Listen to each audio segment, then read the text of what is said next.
오늘 성경 말씀은 시편 1편 1절에서 3절입니다. 한국 기독교 신앙에 두드러진 현상을 하나 꼽는다면 복에 대한 강구라고 말할 수 있습니다.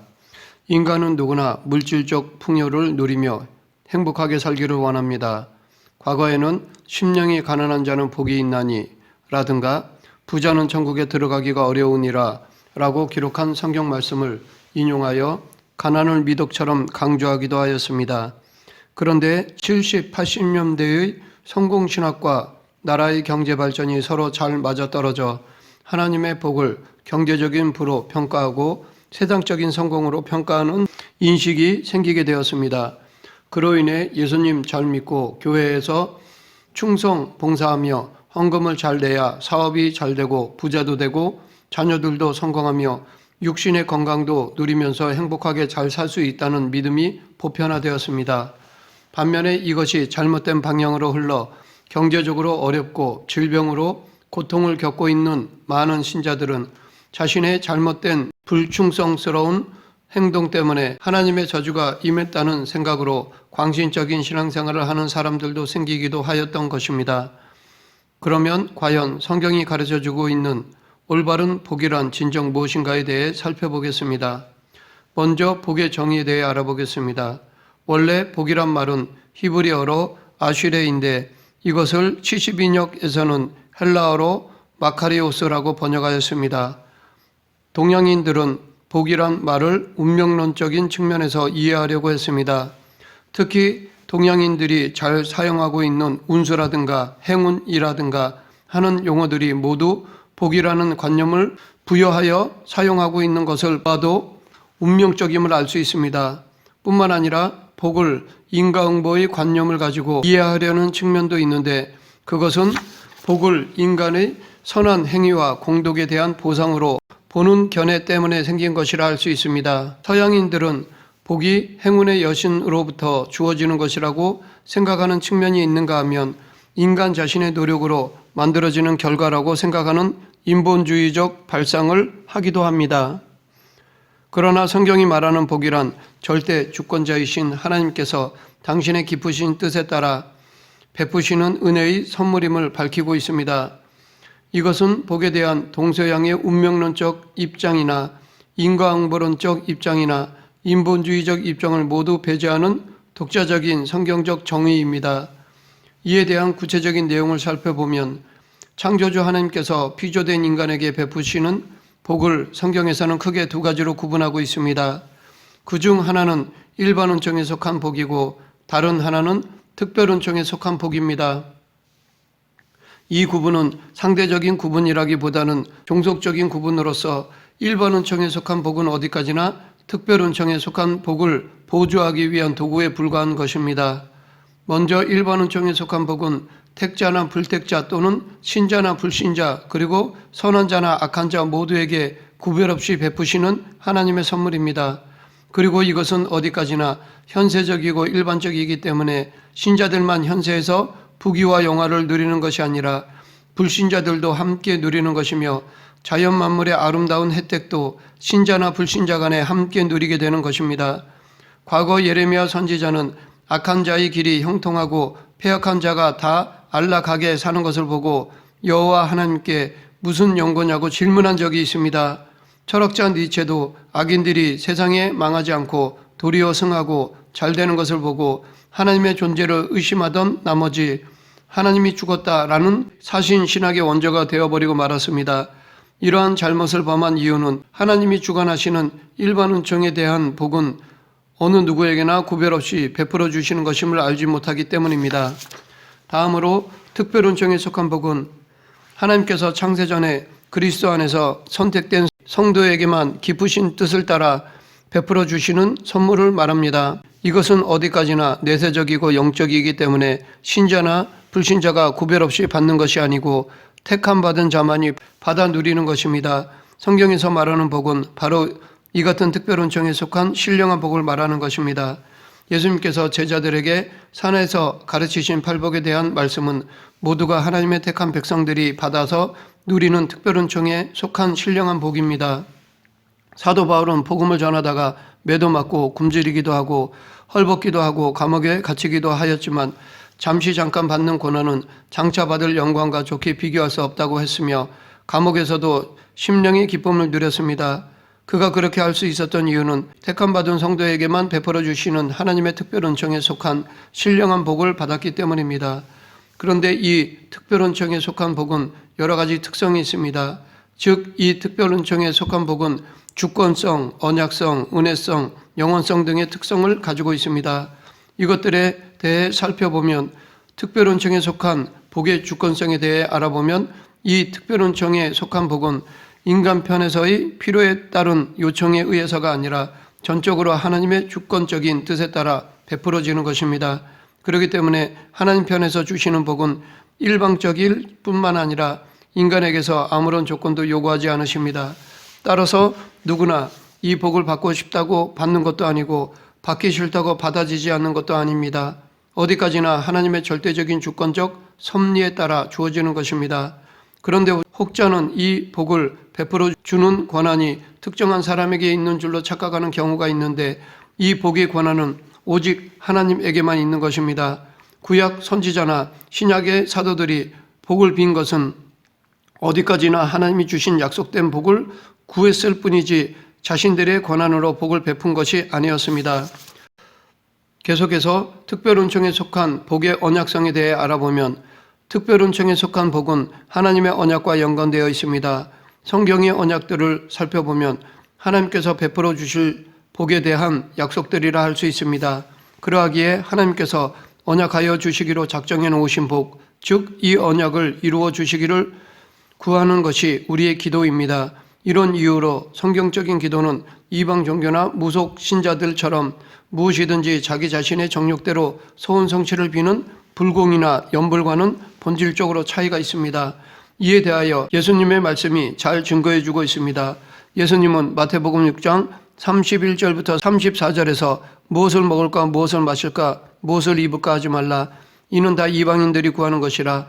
너희 천부께서 이 모든 것이 너희에게 있어야 할 줄을 아시느니라. 너희는 먼저 그의 나라와 그의 의를 구하라. 그리하면 이 모든 것을 너희에게 더하시리라 라고 말씀하셨습니다. 계속해서 특별 은총에 속한 복의 은혜성에 대해 알아보면 이방 종교나 무속 신자들은 인과응보에 입각해서 선한 행동을 한 인간의 공덕에 따라 복을 받는다고 생각합니다. 그러나 특별 은총에 속한 복은 인간의 행동과 관계없이 거저 주시는 은혜성을 포함하고 있습니다. 혹자는 바울이 적게 심는 자는 적게 거두고 많이 심는 자는 많이 거둔다 라는 말을 근거해서 성도가 누릴 복이 마치 행위의 대가로 주어지는 것처럼 말하기도 합니다. 그러나 이 말씀은 바울이 신령한 것으로 심고 육신의 것으로 거두는 일, 즉 복음을 전하고 물질적 연보를 하게 하는 일의 정당성을 증명하려는 것에서 언급한 말입니다. 하나님께서 아브라함에게 복이 근원이 되게 하실 때도 아무런 조건이 없이 거저 은혜로 허락하신 것입니다. 따라서 특별 은총에 속한 복은 행위의 대가가 아니라 하나님의 은혜의 선물입니다. 계속해서 특별 은총에 속한 복의 영원성에 대해 알아보면 일반 은총에 속한 복은 현세적이고 육체적이기 때문에 영원성이 있을 수 없습니다. 그러나 특별 은총에 속한 복은 영원한 특성을 가지고 있습니다. 성경에서 약속하고 있는 복은 일반 은총에 속한 현세적이고 유형적인 것이 아니고 내세적이고 영적인 것으로서 영원한 것입니다. 바울은 에베소 교회에 보내는 편지에서 성도가 받은 복을 신령한 복이라고 언급하였습니다. 이 신령한 복은 성도가 영원한 세계에서 영원토록 누릴 수 있는 특별 은총에 속한 복입니다. 물론 이 복은 현세에서도 부분적으로 누리기는 하지만 영원한 세계에서 완전하게 누릴 수 있는 것입니다. 솔로몬은 현세의 복이 영원하지 못하다는 것을 전도서에서 반복적으로 강조하였습니다. 이렇게 강조한 이유 중에 하나는 신령한 복만이 영원한 것임을 말하기 위해서라고 볼 수 있습니다. 다음으로 하나님께서 인간에게 주신 복에 대해 알아보면 하나님께서 인간을 지으시고 처음으로 베풀어 주신 복이 있는데 그것은 생육하고 번성하라 라는 것과 땅을 정복하라 라는 것과 만물을 다스리라 라는 것이었습니다. 이 같은 복들은 아담의 후손인 노아를 거쳐 아브라함과 그의 후손들에게도 한결같이 주어진 것들입니다. 첫째, 생육하고 번성하는 복. 이 복은 하나님께서 택한 백성의 번창을 위해 약속해 주신 복입니다. 하나님께서 아브라함을 갈대아 우르에서 불러서 하늘의 별과 바닷가의 모래알처럼 자손을 많이 번성케 해주실 것을 약속하셨습니다. 구약의 이 번성에 대한 복은 신약시대에 예수 그리스도께서 이 땅에 오셔서 택한 자들을 구원하시고 그들을 번성케 하실 신령한 복에 대한 그림자요 예표였습니다. 따라서 하나님께서 성경을 통하여 약속해 주신 생육하고 번성하라는 복은 육신적인 혈육의 자손이 번창하는 것을 말해주는 것이 아니라 신령한 천국 백성의 번창을 뜻하는 것임을 알 수 있습니다. 둘째, 땅을 정복하는 복. 백성이 많아지면 당연히 국토의 필요성이 따르게 되어 있습니다. 하나님께서는 아담에게 땅을 정복하라고 하신 같이 아브라함에게도 지시할 땅으로 가서 그 땅을 정복하라고 말씀하셨습니다. 구약에 있어서 땅 정복에 대한 복은 물론 지상적이고 현세적이었지만 그것은 신약시대에 예수 그리스도께서 이 땅에 오셔서 택한 자들을 구원해 주시고 그들을 통해 온전히 이루실 것에 대한 하나의 그림자요 예표였습니다. 따라서 하나님께서 약속해 주신 땅 정복에 대한 복도 지상적인 것이 아니라 예수 그리스도를 통하여 구속받은 하나님의 백성들이 들어갈 새하늘과 새 땅으로서 영원한 땅임을 알 수 있습니다. 셋째, 다스리게 하는 복. 나라를 세우는 데 있어서 백성이 있고 국토가 있으면 자연히 국권의 필요성을 가지게 되어 있습니다. 하나님께서 아담에게 만물을 다스리라고 하심과 같이 이스라엘 열조에게도 후손에게서 열왕이 일어나 다스리게 하신다는 통치의 복을 약속하셨습니다. 물론 구약에 있어서 통치에 대한 복 역시 지상적이고 현세적이었지만 그것은 신약시대에 예수 그리스도께서 이 땅에 오셔서 온전히 이루실 것에 대한 하나의 그림자요 예표였습니다. 그러하기에 성경이 말하는 다스리게 하는 복은 장차 세워질 영원한 하나님 나라에서 만왕의 왕 되신 그리스도가 통치하실 것을 뜻하는 것임을 알 수 있습니다. 이 세 가지의 복은 결국 하나님의 나라로 요약할 수 있습니다.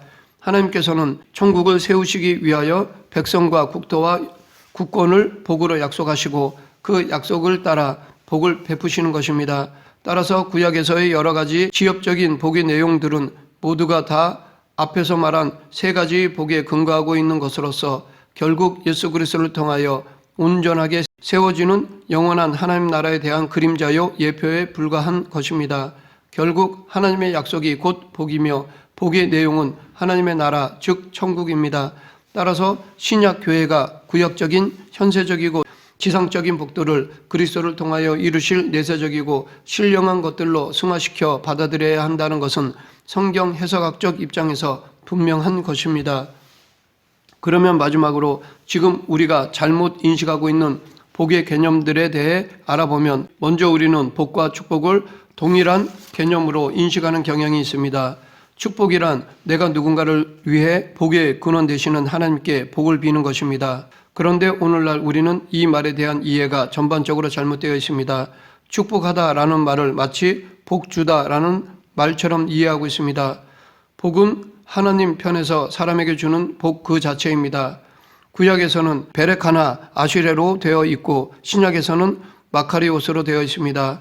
축복은 사람이 하나님을 향하여 제3자에게 복을 주시도록 비는 기원적인 행위를 말합니다. 구약에서는 바라크로, 신약에서는 유로기아로 각각 되어 있습니다. 예컨대 이삭이 야곱에게, 아론이 그 후손에게 복을 기원한 것은 축복이고 야곱과 아론의 자손들이 받은 것은 축복이 아니라 복인 것입니다. 다음, 고난과 환난이 오면 저주로만 생각하는 경향이 있습니다. 그러나 성도에게 고난은 다시 하나님과의 관계를 회복시키기 위한 하나님의 은혜일 수 있습니다. 하나님은 당신의 백성이 죄를 범하면 다양한 방법을 통해 징계하십니다. 그 징계는 고통스럽고 아픕니다. 그러나 이스라엘 백성들이 고난 중에서 회개하여 다시 하나님의 뜻을 따르면 하나님은 그들을 회복시켜 주셨습니다. 즉 다시 당신과의 관계를 회복해 주셨습니다. 혹은 욥과 같이 하나님께서 당신의 뜻을 이루시고자 당신의 백성에게 고난을 허용하시는 경우입니다. 이때 하나님의 뜻을 깨달으면 그 당하는 고난은 더 이상 고난이 아니라 오히려 영광이 되는 것입니다. 그래서 욥도 내가 주께 대하여 귀로 듣기만 하였사오나 이제는 눈으로 주를 배움나이다. 그러므로 내가 스스로 거두어 드리고 티끌과 제 가운데에서 회개하나이다 라고 하였습니다. 그러하기에 우리는 고난이나 환난을 저주로만 여겨서는 안 됩니다. 오히려 복인 경우도 있습니다. 말씀을 맺겠습니다. 성경에서 말하는 복은 대부분 일반 은총에 속한 것이 아니고 특별 은총에 속한 것이며 현세적이거나 지상적이 아니라 내세적이고 영적인 것으로서 예수 그리스도를 통하여 온전하게 세우실 영원한 하나님의 나라를 뜻하는 것입니다. 그러하기에 우리는 더 이상 기복신앙에 매여 있지 말고 오늘 본문을 마음에 새겨야 할 것입니다. 복 있는 사람은 악인의 꾀를 쫓지 아니하며 죄인의 길에 서지 아니하며 오만한 자의 자리에 앉지 아니하고 오직 여호와의 율법을 즐거워하여 그 율법을 주야로 묵상하는 자로다. 저는 시냇가에 심은 나무가 시절을 쫓아 과실을 맺으며 그 잎사귀가 마르지 아니함 같으니 그 행사가 다 형통하리로다. 기도하겠습니다. 생사와 화복을 주관하신 하나님 아버지, 성경적 복의 개념을 실제의 삶에 적용하며 특별 은총의 복을 간구하며 추구하는 저희들이 되게 하여 주시옵소서. 예수님 이름으로 기도드립니다. 아멘.